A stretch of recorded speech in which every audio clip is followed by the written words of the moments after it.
चाहे उग्रवाद की हो चाहे अपराध की हो, तो लोग उसको असंभव मानते थे। बगहा को कोई मिनी चंबल कहते थे, अंग्रेजों ने यूनिवर्सिटी ऑफ क्राइम लिखा था। लेकिन जब लोगों से हम जुड़े, वहाँ की दृष्टि को बदलने का हमने प्रयास किया।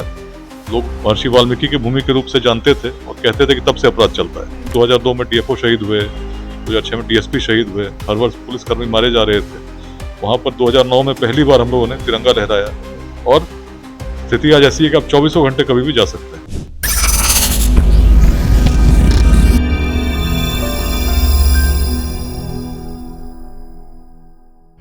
इन सब बातों को अगर हम हटा दें तो इनकी एक मुहिम है विकास वैभव जी द्वारा, जो नेतृत्व में उनके एक लेट्स इंस्पायर बिहार की मुहिम है, जिसके तहत काफी कुछ विकास की बातें की जाती हैं। हम वो भी आपसे जानना चाहेंगे सर कि आखिर इसके अंतर्गत क्या कुछ आता है। देखिए, हर बिहार का व्यक्ति चाहता है कि बिहार में बदलाव हो, लेकिन कैसे होगा यदि ये पूछेंगे तो सबके पास कोई सॉल्यूशन नहीं। तो मेरे मन में एक समाधान यही निकला कि समाज के ऐसे लोग जो जाति, संप्रदाय, लिंग भेद, विचारधाराओं के मतभेदों से ऊपर उठकर बिहार के लिए योगदान देना चाहते हैं, यदि एक साथ जुड़ जाएं और मिलकर कुछ प्रयास करने लगे तो एक बड़ा परिवर्तन आ सकता है। इसका आधार मैंने इतिहास को बनाया, बिहार की विरासत को बनाया, इसलिए चूंकि बगहा में, रोहतास में, जिन कठिन इलाकों में मेरी पोस्टिंग एसपी के रूप में हुई, वहाँ जो समस्याएं थी, चाहे उग्रवाद की हो चाहे अपराध की हो, तो लोग उसको असंभव मानते थे। बगहा को कोई मिनी चंबल कहते थे, अंग्रेजों ने यूनिवर्सिटी ऑफ क्राइम लिखा था। लेकिन जब लोगों से हम जुड़े, वहाँ की दृष्टि को बदलने का हमने प्रयास किया। लोग महर्षि वाल्मीकि की भूमि के रूप से जानते थे और कहते थे कि तब से अपराध चलता है। उसी सोच को जो हम लोगों ने इस रूप में परिवर्तित किया कि रत्नाकर यदि रत्नाकर ही रहते तो विश्व किस वाल्मीकि को जानता। इसका ऐसा प्रभाव पड़ा कि 26 गिरोहों ने आत्मसमर्पण कर दिया और किडनैपिंग की पूरी जो समस्या थी समाप्त हो गई। उसी प्रकार रोहतास में उग्रवाद तब मिटा जब लोगों को हम लोगों ने उनके पूर्वजों से जोड़ा कि आपके पूर्वज इतने यशस्वी थे कि रोहतास किले को तब स्थापित कर सकते थे जिसको मुगलों ने भी अभेद्य कहा। इसको बल से नहीं, केवल छल से जीता जा सकता है, ऐसी बात इतिहास प्रमाणित करती रही। तो आप क्या नहीं कर सकते, इस बात को कहते हुए वहाँ के युवकों को हमने कहा कि आप टूरिस्ट गाइड बन सकते हो और इस क्षेत्र में टूरिज्म की बड़ी संभावनाएं हैं। सोच जब बदलने लगी तो लोगों ने उग्रवादियों को भी बाध्य कर दिया और उनको भी समर्पण करना पड़ा। चीजें जहाँ वर्ष 2002 में डीएफओ शहीद हुए, 2006 में डीएसपी शहीद हुए, हर वर्ष पुलिसकर्मी मारे जा रहे थे, वहाँ पर 2009 में पहली बार हम लोगों ने तिरंगा लहराया और स्थिति आज ऐसी है कि आप 24 घंटे कभी भी जा सकते हैं। तो परिवर्तन संभव है, लेकिन बिहार में बड़ा परिवर्तन इस तब आएगा जब विरासत से जोड़ते हुए वर्तमान में हम प्रयास करेंगे। इसलिए आज लगभग सीधे रूप से 2,30,000 वॉलंटियर्स जुड़े हैं, जिसमें 20,000 महिलाएं भी हैं, जो सभी इस संकल्प के साथ जुड़े हैं कि हम बिहार को कुछ योगदान देना चाहते हैं।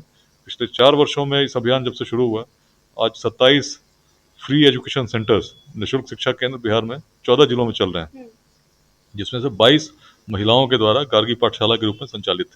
करीब 350 स्टार्टअप्स हमारे साथ चल रही हैं, जिसमें हमारा लक्ष्य है कि वर्ष 2028 तक कम से कम 5 हर जिले में ऐसे हो जाएं जिसमें 100 लोगों को रोजगार मिलता हो। अभी की स्थिति में 3 ऐसे हो चुके हैं और पर हम लोग काम कर रहे हैं। जागरूकता फैलेगी, लेकिन कैसे फैलेगी? शिक्षा के माध्यम से फैलेगी और यही लक्ष्य है लेट्स इंस्पायर बिहार का। ये तो हमने जाना, लेकिन एक और बात इन्होंने कही थी, वो बात थी कि बिहार के सभी जिलों में 5 स्टार्टअप कंपनियां जो हैं चलाई जाएंगी और जिसके तहत रोजगार की योजनाएं भी प्रदान की जाएंगी।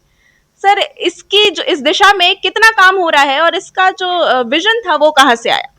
देखिए, बहुत सिंपल सी बात है कि जब तक कुछ नया हम नहीं करते, सरकारी नौकरी से 1% से 2% लोगों को रोजगार दिया जा सकता है। लेकिन बड़े स्तर पर रोजगार देने के लिए सेल्फ एंटरप्राइज, स्वरोजगार, नई इंडस्ट्रीज बिहार के युवकों को लगाने की क्षमता विकसित करनी होगी।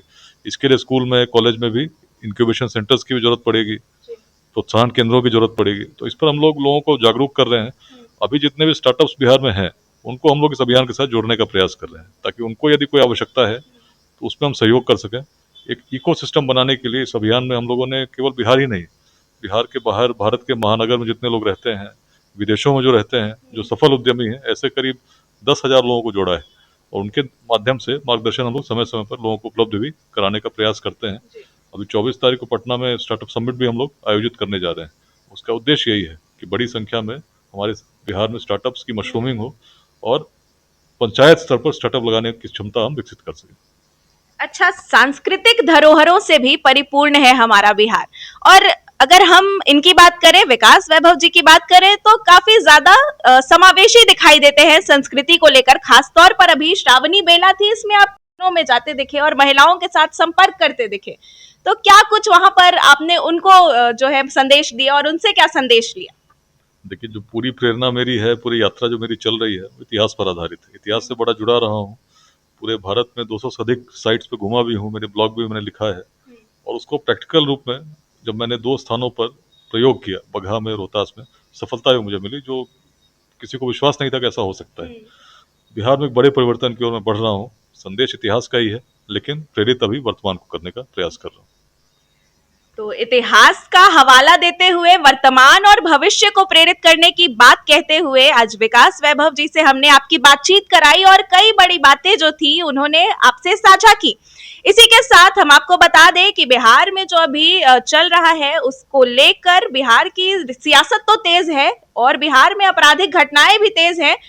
इस पर बिहार पुलिस तो अभी मुस्तैदगी दिखा रही है क्योंकि काफी ज्यादा दिख रही है, लेकिन इसको लेकर आपको क्या लगता है कि और भी क्या ऐसी चीज है मुस्तैदगी होनी चाहिए जो अभी नहीं हो रही है? पुलिसिंग देखिए इवॉल्विंग एक कॉन्सेप्ट है। समय के साथ अपराध के पैटर्न के साथ बदलता है। बिहार में अपराध में बहुत परिवर्तन आया है। जिस समय की मैं बात कर रहा हूँ, जब मैंने सर्विस ज्वाइन की थी, तब का अपराध और अब का अपराध बहुत अंतर है। तो उस समय किडनैपिंग फॉर रैंसम, रॉबरीज बहुत बड़ी संख्या में होती थी। उसको बहुत प्रभावी तरीके से बिहार पुलिस ने नियंत्रित किया। आज एक बड़ा चैलेंज साइबर क्राइम है, इकोनॉमिक ऑफेंसेस है, जिस पर निरंतर काम करने की आवश्यकता है, क्योंकि हर व्यक्ति कहीं ना कहीं से प्रभावित हो सकता है। ऐसी संभावना, आपको भी फोन आता होगा, कोई साइबर फ्रॉड करता होगा। तो इन चीज़ों पर पुलिस को बहुत ध्यान केंद्रित करने की आवश्यकता तो है ही है। साथ साथ जो ट्रेडिशनल क्राइम्स हैं, उसमें यदि कोई पैटर्न दिखता है तो उस पर भी प्रभावी तरीके से ट्रायल्स के माध्यम पैटर्न के साथ बढ़ावा भी दिख रहा है उसमें क्राइम्स रेट में। तो उसमें देखना होगा क्यों हो रहा है, उसके हिसाब से कार्रवाई करनी पड़ेगी। बहुत बहुत शुक्रिया आपका। तो जैसा कि आपने सुना, अभी हमने बात की है बिहार के संरक्षक से आईपीएस विकास वैभव जी से और इनसे हमने कई बातें जानी। इन्होंने लेट्स इंस्पायर बिहार के थ्रू जो कार्यक्रम किए जा रहे हैं बिहार की प्रगति के लिए और जो इनका एक विजन है कि 2047 तक बिहार को एक प्रगतिशील राज्य के तौर पर नहीं बल्कि उसमें ज्यादा प्रगति हो, ऐसा राज्य हो, ऐसा देखने की आकांक्षा की जा रही है और साथ ही बिहार वासियों की भी अपेक्षा इनसे काफी ज्यादा जुड़ी है। तो अभी फिलहाल के लिए इतना ही। अभी मैं आपसे विदा लेती हूँ। ऐसी ही देश और दुनिया की बाकी खबरों को जानने के लिए और जागरूकता के लिए हमारे साथ बने रहे और देखते रहे अशोका न्यूज। धन्यवाद।